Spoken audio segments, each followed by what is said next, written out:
I'm Faye, and as Mike was saying, I have been a nutritionist here locally for the past 27 plus years. I'll be talking to you today about the best diet for people with Parkinson's. And we're going to make it fun and exciting so you don't fall asleep. Uh, I picked this this line, every bite counts for you, because it truly means that. Everyone who has come to me for nutrition advice, I have basically told them that same line, every bite counts. As a Parkinsonian, you need to watch what you put in your mouth and uh, and make it impactful. So today we're going to learn about the best diet for people with Parkinson, uh, feeding your brain, feeding your muscles, keeping your energy up. So, what carbs to have to sustain energy, and some facts that I'm going to throw at the end about prebiotics and probiotics, and some tips about how I made it. I reached actually a very good news for me is that I was diagnosed with Parkinson's about 10 years ago. And it took me about 6 years to really figure this thing out. So if you are newly diagnosed, or even if you are someone who's been diagnosed for a while, just relax and take a deep breath, because, like you, I was confused. I plunged into a world of disbelief and reassessment and reevaluation, and came out the other end happy and semi-normal. I would say I'm holding my own. I am having a good life, a fulfilling life, and I certainly hope that to continue living this active life and enjoying my family for many more decades. So let's begin. The best diet for people with Parkinson's is a diet that is safe for you. Uh, when you do get the diagnosis of Parkinson, you realize that you can't just eat anything that comes to you that you were eating before the diagnosis. Why? Because now your body is different. It acts differently than before. You need to ask yourself certain questions before you go for that uh, wonderful bowl of whatever pie or whatever cereal that you have intended on eating. Why? Because it may not be safe for you to swallow it. The same motor symptoms that we have on the outside, such as tremors, stiffness, and rigidity, also occur on the inside of our bodies. That's why Parkinsonians sometimes have trembling speech, because our voice shakes and the muscles that control the vocal cords shake and tremor, or they get rigid and we may have slurred speech or not be able to enunciate words properly. So, going back to the diet, we need to ask ourselves, is this food that I'm fixing to have, or that I would like to have, is it safe for me? Or is it a choking hazard? Well, I sure hope that it's not a choking hazard, but some foods have taught me to be more careful. For instance, chia seeds and flax seeds are hazardous. Literally, you can choke on them if you're not careful about chewing them thoroughly. When it comes to choosing cereals, I make sure I don't buy those that contain chia seeds or flax seeds in whole. The other question you need to ask yourselves is, does this interfere with my meds? A big example of that was again something that came to me in real life and hit me like a two by four out of nowhere, was interference of red meat with L-DOPA, which is the most common prescribed medication for people with Parkinson's. What that does, red meat uh, is made up of long chain amino acids that compete with L-DOPA for transport into the brain. So, in other words, when the bus is full of passengers, and the passengers, the analogy I'm using is a red meat, then the L-DOPA cannot jump onto the bus and travel onto the brain. So the two of them compete for the same bus transportation system, basically to the brain. That's the best way uh, I could explain it to you. So you need to be cognizant of that. And in my case, I've eliminated red meat and with great success. The other question that you might want to ask is this contraindicated by other medical issues that I may have? For instance, if you have diabetes, well, splurging on pies and bagels and cakes may not be a good idea uh, as a person with Parkinson because, as you know, simple sugars or simple carbs will break down very quickly and give you a sugar spike, which can get you in trouble with the insulin production and therefore it's not recommended. Or another example that comes to mind is people who would like to have fish oil supplements to satisfy their omega-3 needs. They need to watch it if they have low tension, low blood pressure, I should say. Uh, Fish oils are notorious for dropping your blood pressure.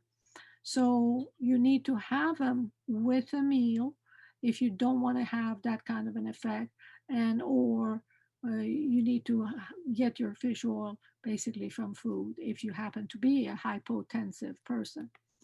All right. Uh, as we all know, there's no cure for Parkinson's. We all have heard that, sadly. But you know, the good news is that we can slow it down. And as I have done it, so can you. I literally have arrested the progress of my Parkinson's by doing the following. I've searched and found a customized diet that works beautifully for me with a little bit of modification here and there. I eat pretty much everything and anything that I wish to have. However, I watch the quantity, I watch the quality, and I also watch what time I have it, with what am I having it, and whether or not it's nutritious. Then the medication plan, I have to say, with the best of my intentions, I could not have found the perfect neurologist the first couple of years. I was grateful for those that were referred to me.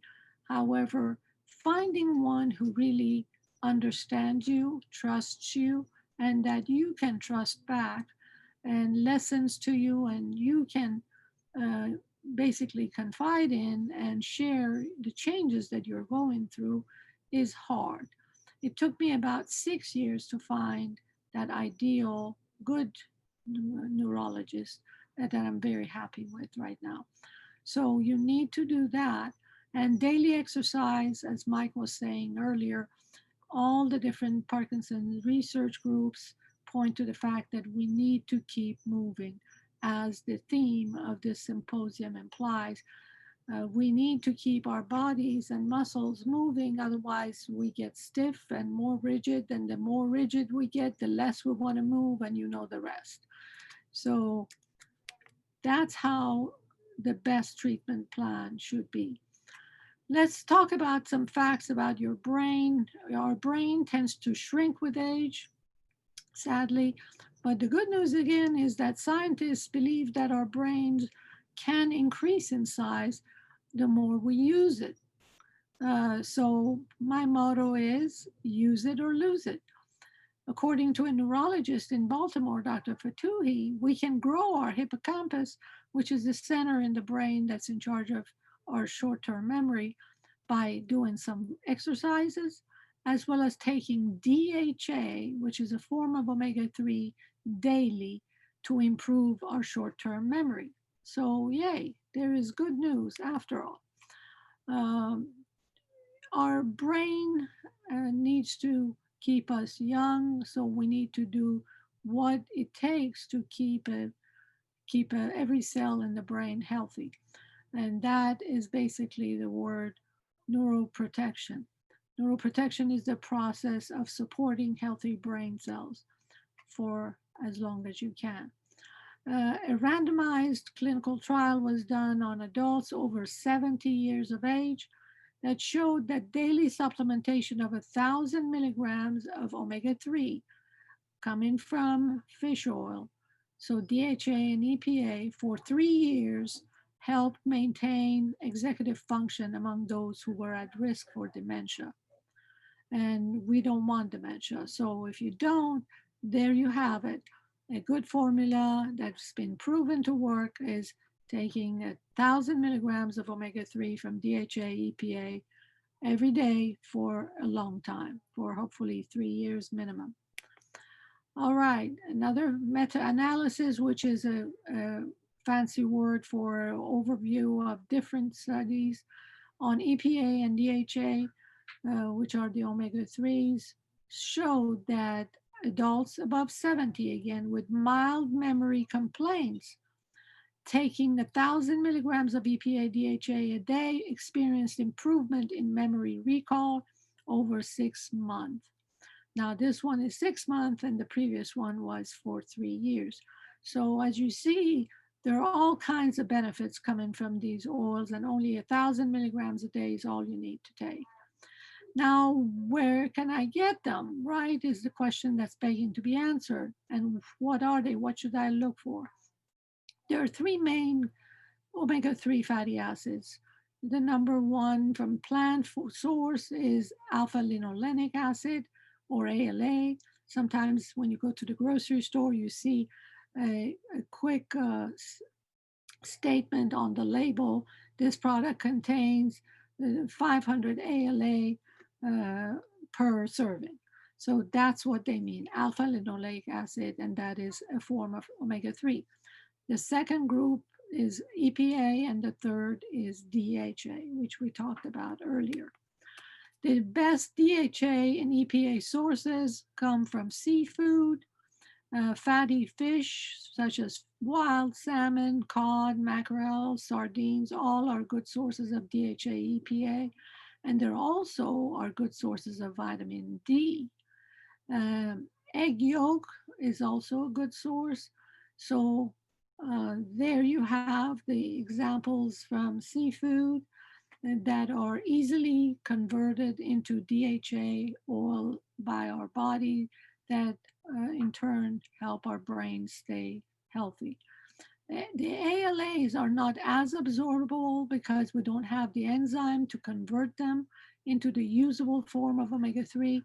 Nonetheless, they're there for us in case you're a vegetarian and for some reason you don't want to have seafood, or you can't tolerate seafood, you just don't like it. Well, there you have an alternative, and that is from a plant source. It's either flaxseed or flaxseed meal, flaxseed oil or flaxseed meal, because I already told you that flax seeds represent a choking hazard for most of us. So sprinkle some in your smoothies and get it done that way. 1 tablespoon of flaxseed meal or 1.5 teaspoons of flaxseed oil will render about 1,800 milligrams of omega 3. But again, not all of that is absorbed by your body because it is from a plant source. So even if about 10% of it was, hey, that's 180 milligrams you didn't have. All right. A warning for people with, we already talked about that, about the choking hazard, so we don't have to worry about that. Another conversion for you here is 2 capsules of fish oil will give you 2,000 milligrams of omega 3 oil, or in the way of a diet, you can have the same amount of omega 3 oil in 3 ounces of Atlantic salmon or 8 ounces of sockeye salmon. So be careful, sockeye salmon contains less omega 3s, therefore you have to have more of it. Don't think that just because 3 ounces of salmon gives you 2,000, the same amount of sockeye salmon will give you the 2,000 omega oil. That is not correct. You almost have to have double the amount in sockeye salmon. So continuing along the same line, 1,000 milligrams of DHA is what Dr. Fatui, the neurologist from Baltimore, recommends that you take every day to improve your memory, short term especially, in 6 months, and increase the size of your hippocampus, which is the center for your short term memory. It is, remember again, it's hard to get enough DHA from the diet alone, so you may want to contemplate having it in the way of supplement. And for people who are, again, uh, either vegetarian or just aversive to having fish, they can get their pure omega 3 from algae, which is also free of mercury, or they can eat wild fish. All right. Now, when is the best time to eat good fats? The good fats are the coconut oil, the avocado and avocado oil, olive oil, and so on and so forth. Grapeseed oil is decent as well. Those are good fats, but in general, fats are complex molecules bound together, and they take longer to digest than protein and carbohydrate, especially more so than carbohydrate. Avoiding eating fatty foods, especially filled with saturated fats, such as French fries and hamburgers and creamy soups and cheeseburgers, with your medication is key to better absorption of fat. So space them by about half an hour. I recommend controlling your portions for controlling the damage. So, portion control for damage control, that means have just a serving of good fats about a half hour after your meds, something like 3 ounces of wild salmon, and you should not have any problem with any conflict between the fats digesting and your medication getting less effective. Okay, let's talk about your muscles now. We all need to keep those muscles of the legs and the arms healthy and strong so that we can keep up with the rest of the family and with friends and live as healthy a life that as we can.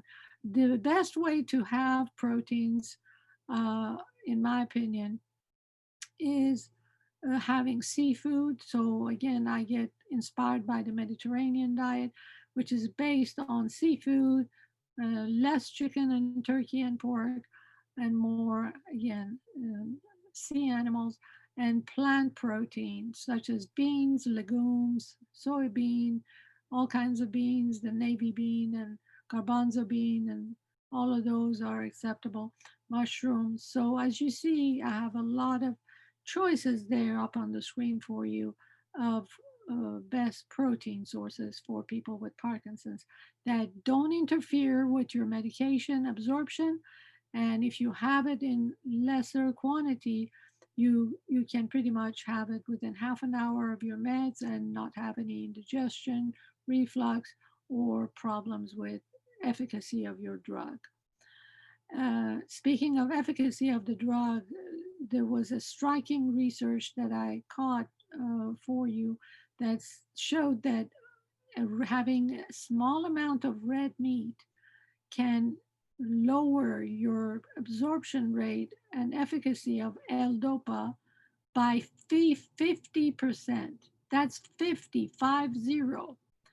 That's an immense amount. So you might as well have half your medication. That's almost like cutting your medication in half and expecting the same results. You're going to have a worse time with your symptoms if you have your medication L-DOPA mixed with red meat or even apart by an hour. In my particular case, I had it about an hour later and my tremors were killing me. They came back with a vengeance, and yet I had taken my medication and I couldn't understand why I was tremoring suddenly. So until the second time I had the same meal, and it wasn't too far away from each other. There were, I think, 2 days in a row, even to where it hit me that, hey, the only thing that I did repetitively in 2 days was this red meat. And sure enough, when I eliminated the red meat, my tremors went down by 90%. And I keep a record. As a scientist, you need to keep a record so for future reference. And I showed it to my neurologist, and he was amazed. And he said, well, whatever works for you, if you don't want to have red meat or it does that to you, definitely eliminate. So I'm glad that I found out. Some people with Parkinson's benefit from a restricted protein diet because of these issues of interference between protein and the common drug L-DOPA. So by that protein restricted diet, I mean zero point 0.8 grams of protein per kilogram of body weight per day. So for a 170-pound man, that converts to a 60-gram protein a day diet, which is still a lot, but it hopefully makes you feel better and have less side effects. So avoiding taking iron-rich foods or iron supplement if taking L-DOPA is also a good idea because iron does interfere with the absorption of your L-DOPA. And things that are good for you, such as spinach, kale, or soybean, are high in iron. So be careful as they interfere with your drug, and they may exacerbate your symptoms. So I already told you about my experience with red meat. So let's move on to another word of caution on protein restricted diet. Uh, about 1 in 5 people with Parkinson's are noted to experience sarcopenia, which is age related muscle loss, whether it's because of lack of desire to eat or just a complication relating to chewing and swallowing. That is unfortunately a fact that we're facing. So, in order to prevent muscle loss, we need to have quarterly visits, maybe with a physical therapist and a nutritionist, so they can both monitor your diet and exercise so you could prevent muscle loss. All right, this slide is my favorite because a picture is worth 1,000 words, of course. I have side by side my favorite Mediterranean diet, which I've adapted to fitting all of my needs as a person with Parkinson's, as opposed to the traditional standard American diet, which is unfortunately high in sodium, high in salt, sugar, and unhealthy fats, and processed foods which contain those things that such as coloring, additives, and preservatives that are basically not good for us.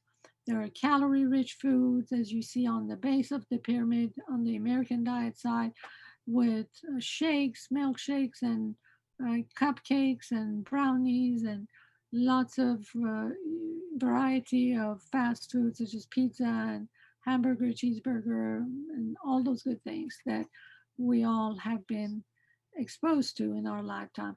As opposed to on the right, we have the Mediterranean diet, which is a diet based on an active lifestyle, which I love because it really truly emphasizes moving all day long. If you can move by walking to your market and buying fresh food, that is a little bit harder to do in our country because markets, distances between our homes and our markets, grocery stores make it sometimes prohibitive. However, if you can walk around a farmer's market type of place, that's always recommended. Or just keeping on some kind of with some kind of an exercise program, whether it's biking or walking or doing strength training with your physical therapist or steady rock boxing and so on and so forth, or anything else that you can and enjoy doing like tennis and so on is fine. As you see here on the right again, we see at the bottom a diet that's based on high fiber breads and starches. So again, whole grain is what they rely on to get their fiber. Then you have fresh vegetables and fresh fruits, and then you move up another level to nuts and seeds and legumes and fish and olive oil, which represent all the good fats for you. And you move up another notch and you get into less cheese, less dairy, and less poultry and eggs, but still some to give you your B12 and the good omegas and for your brain to stay healthy.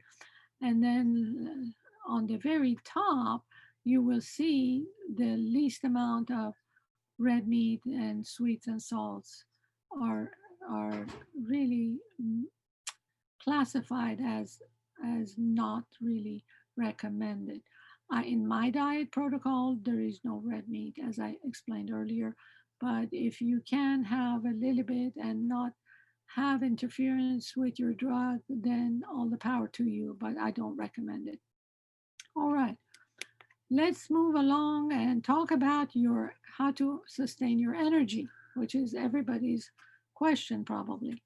Well, I happen to know that I'm gluten sensitive, so I stumbled on this issue of gluten sensitivity totally by accident because I was having some issue with constipation and with memory and with lack of retention and short attention span. So that propelled me into the world of research into dietary reasons behind my state of mind.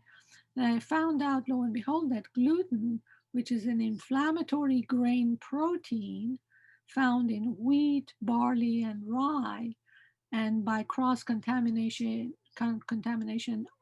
oats, you can it can cause these issues and more, of course, more digestive issues, which I didn't suffer from, but just constipation. So I eliminated gluten, and boy, that was the best decision I made in my life. It probably, even I'm sure of it, that it probably helped protect me against developing certain forms of cancer because I come from a family of very frequent cancers and the variety of cancer. uh, but unfortunately, I have escaped it so far. So, gluten free whole grain carbs are my top lists of carbs. But if you don't want to follow the gluten free diet, that's your choice. You can still follow whole grain carbs. Things that are alternative to wheat are sorghum, cassava, which is non grain, it comes from a root, cassava flour, brown rice flour, buckwheat, millet, amaranth. They're all used in different products such as cereals, breads, tortilla, pasta, crackers, and so on. So you definitely are not going to have a shortage of choices these days. Uh, Another pointer about the carbs and how it relates to your energy levels. You need to keep your carbs below, or sugars, I should say, the added sugars below 30 grams a day. That's been my limit for about 20 years. And it later on was actually confirmed by the American Dietetic Association, and they have also adhered to that same 30 grams a day limit. I basically, my biggest recommendation is to avoiding sugar rush. You need to have your carbs in a whole grain form and also combined with protein. So instead of slapping together a white bread sandwich with some peanut butter and jelly, as my picture there on top indicates, you're better off using a whole grain bread, which has fiber, which keeps your blood sugar at an even keel, as well as instead of peanut butter and jelly, you could add 2 ounces of turkey, 2 to 3 ounces of turkey, which amounts to about 2 to 3 slices. You can even do more. I was just saying a minimum of. And that avoids sugar rush and energy crash when you feel like your brain has shut down. Um, I basically recommend to all minimizing simple sugars as much as possible, such as donuts and ice creams and cakes and pies. And I know what you're thinking. Well, Faye, life is not fun if we don't have some donuts or some ice cream or some cakes and pies. And I agree with you. However, I have them too. I have some cakes. We make some mean apple pie in our household, and we have them maybe twice or three times a year. This is not a daily affair. It's what you do on a day to day basis that decides ultimately what your health status is going to be.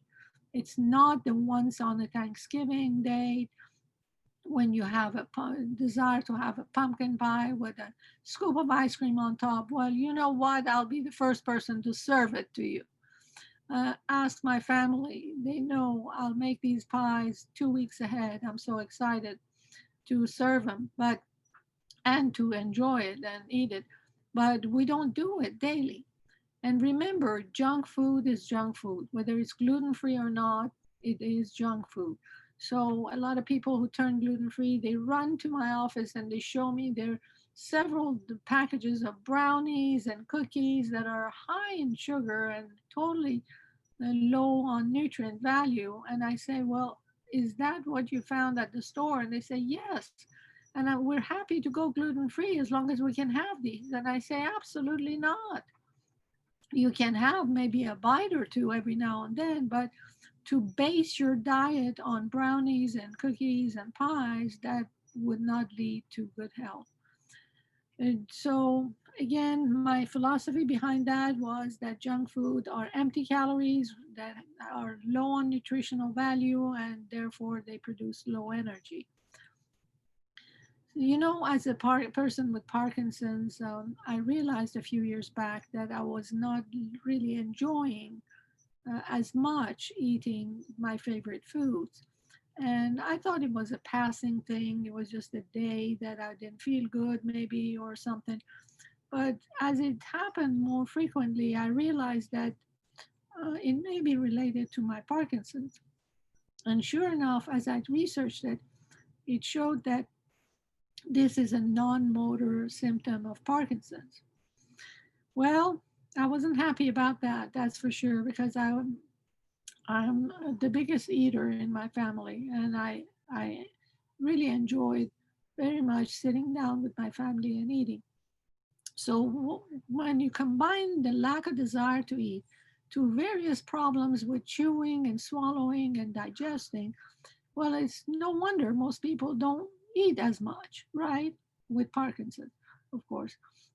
So as the volume of food goes down, you need to increase the calories on the other side. So it's like a seesaw, right?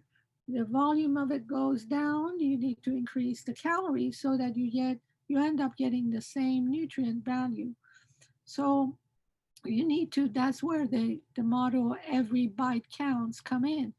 You need to make sure that every bite is packed with rich, non-GMO, the most clean, nutritious, and dense calorie food, and hopefully delicious as well.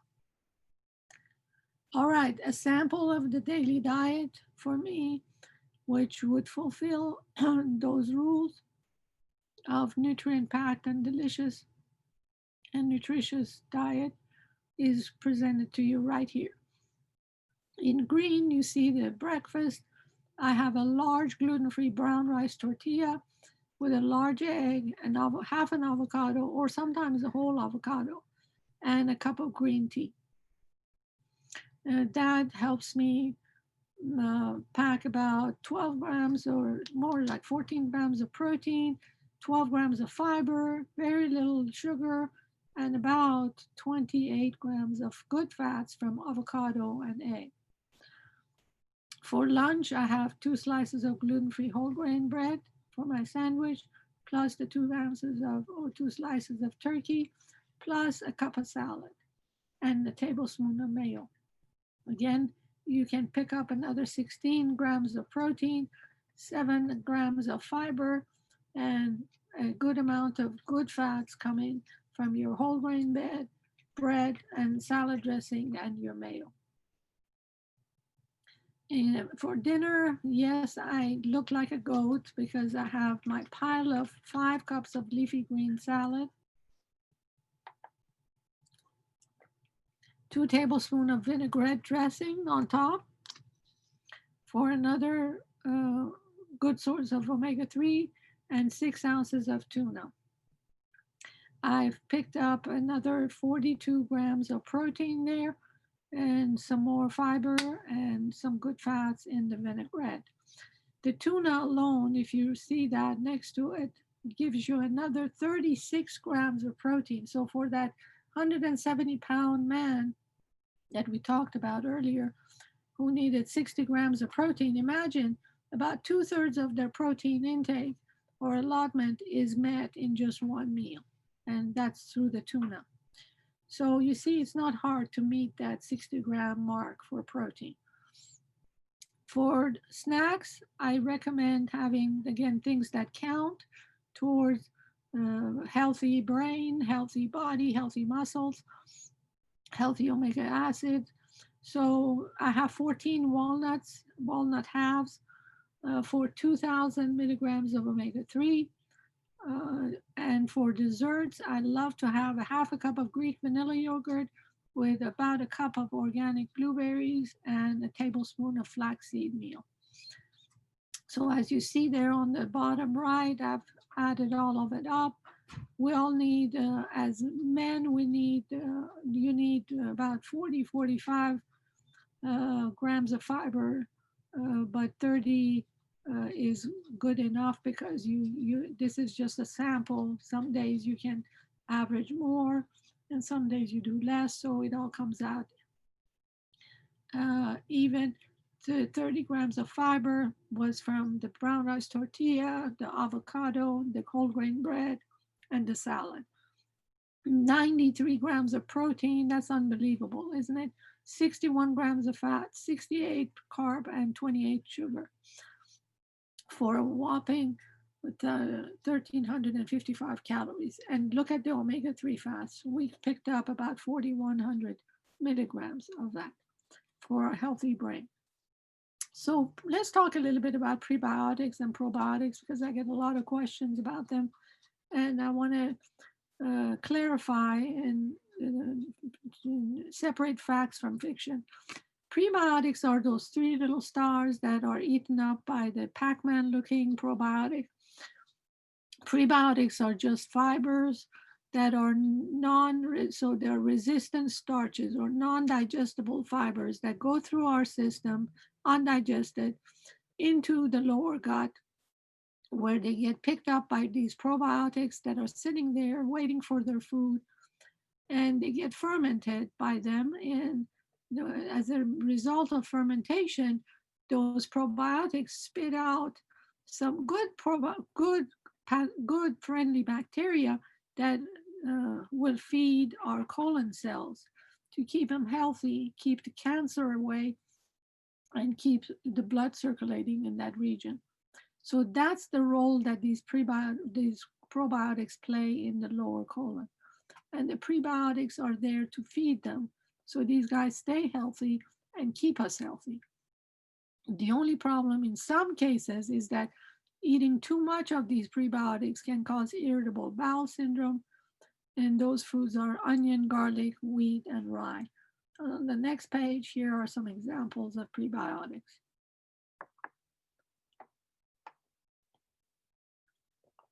Bok choy, colored pepper, the high fiber whole grain bread. And in the bowl that you have there on the bottom left, I have dark chocolate, which is also a form of prebiotic, some dried cherries and some nuts and seeds, blueberries, and some green banana, not yellow, but green banana. Just couldn't find the picture. So probiotics, what are they? They're friendly bacteria that live in the GI tract. They prevent the growth of pathogens. They enhance the barrier between the outside world and our GI tract, so they keep the toxins out and the nutrients in. So it's crucial that this barrier be intact so that they don't let in toxins from the outside world and make us sick. They synthesize vitamin B, so they produce energy. They also, their byproduct is short chain fatty acids, which I talked to you about earlier, which keeps our colon healthy and cancer free. And they regulate our bowel movement. That's a bonus on top of it all. when the ratio of good and bad bacteria is balanced.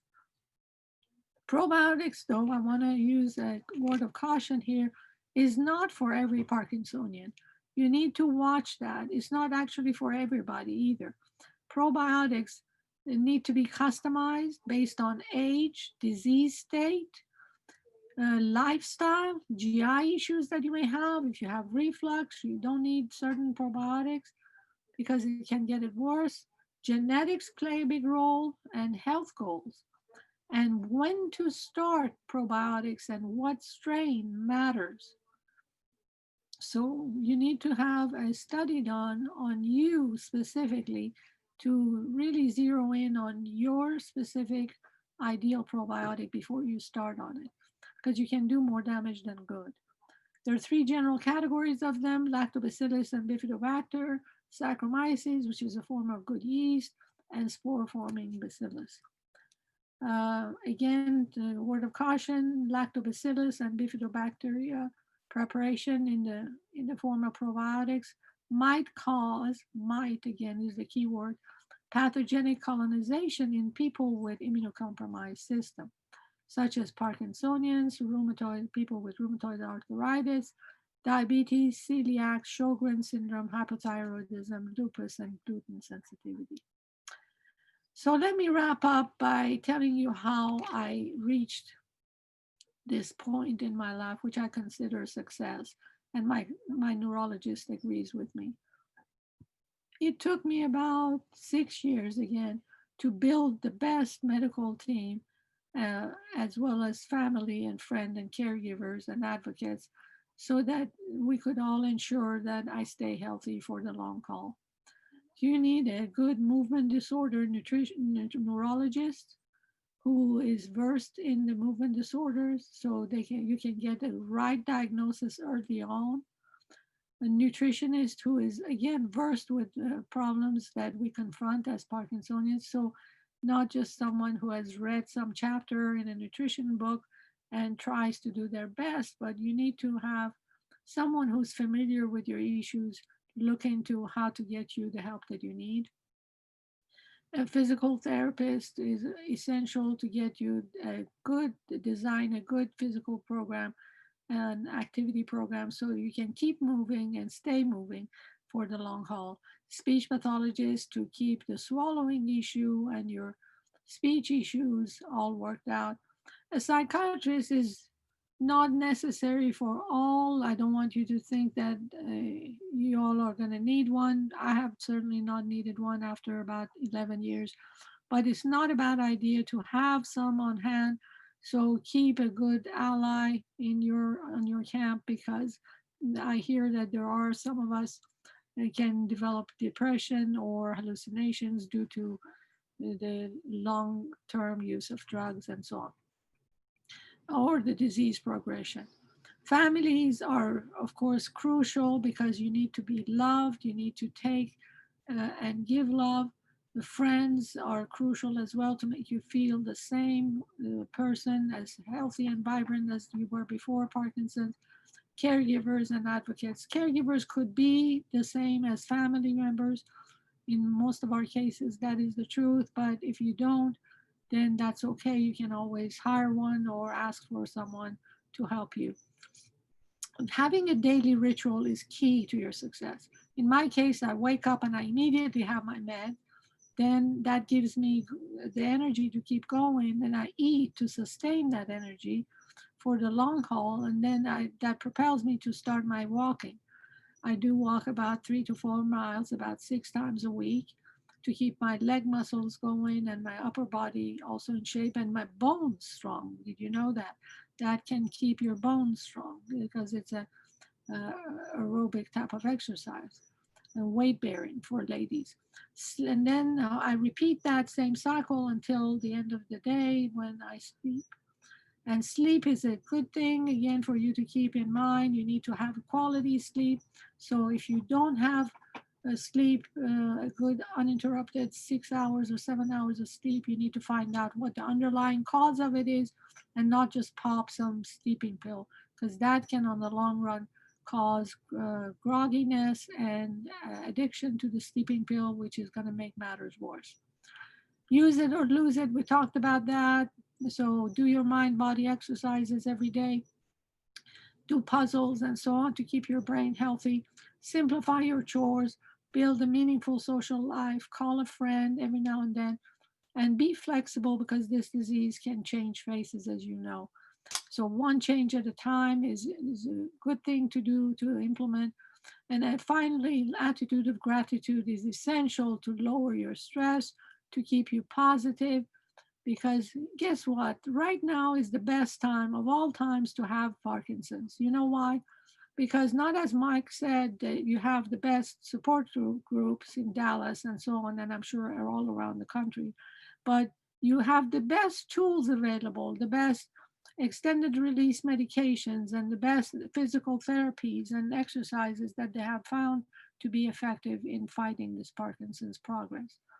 As John Lennon, the lead guitar player and singer of the Beatles, said beautifully, when there's life, there's hope. So keep the hope going. And last but not least, I wanted to share with you my website and my email address. We ran out of time, so with the format of this presentation allows you to ask me questions. So here it is, how you can find me. If you are interested in ordering my book, where I also show you the recipes, 100 plus recipes that you can implement, there you can have it. You can either send me an email if you have difficulty with the website, and I'll send you an autographed book. And out of every book purchased, I give 10%, $10 of it to this wonderful support group that's DAPS. Bye, everybody, and stay healthy.